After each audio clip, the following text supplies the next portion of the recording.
When I was young, I had one goal in life. I wanted to be Joe Montana.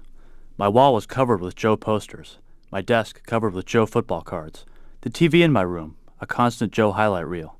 How glorious it would be to wear the scarlet and gold and represent the city by the bay, to toss the football 50 yards for a touchdown, to celebrate a Super Bowl victory, or 4 of them, with champagne in my face and a huge trophy raised above my shoulders.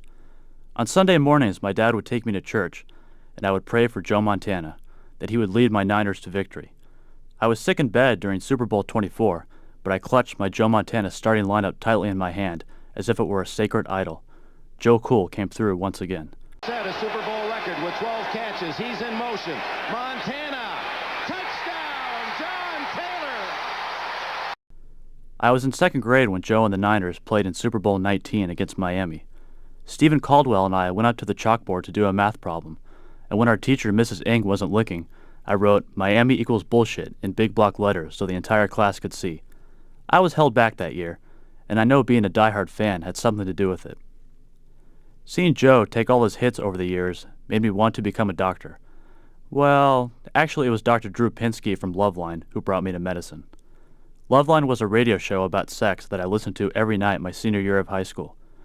Dr. Drew educated adolescent males and females all across America about the wonders of orgasms and genital warts. I learned more from Dr. Drew in 1 year than from all my high school teachers combined over the course of 4 years, which is probably why he got paid 4 times the amount that they did. And the stuff Drew was talking about was much more relevant to the real world than Einstein or the Cold War. A C+ in MCB and a D in Math 1A destroyed my chances of becoming a radio sex doctor. I looked down a list of majors to find one as far away from math and science as possible, and I came across an unfamiliar word, rhetoric. My first day in Rhetoric 10, Professor David Wittenberg asked the class, "So what is rhetoric?" I have 2 answers for you.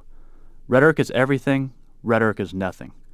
The joke in our department is that, once you complete the major, you can explain to the average person on the street what rhetoric is. It was love at first sight. I was back to the chalkboard in Mrs. Ng's second grade classroom, on my way to getting a BA and BS. I could be anything with this major, a politician or a rock star, a Hollywood director or a corny sitcom writer. The high-tech and dot-com worlds called for highly skilled rhetorical engineers, just as the Golden Arches begged for highly skilled burger flippers to deconstruct the question, would you like fries with that? With graduation a month away, I finally understand the metaphors at work in the film 2001: Space Odyssey. Recession. Regression. Jerry, Jerry, Jerry, Jerry, Jerry, Jerry, Jerry, Jerry. Yeah, Jerry, woo! What will happen if you don't listen to your local radio sex doctor? I don't need to explore outer space just yet. There are plenty of interesting classrooms to learn from on this planet, and many interesting life forms as well, although I doubt I'll find any as interesting as right here in Berkeley. But I am in control of my future.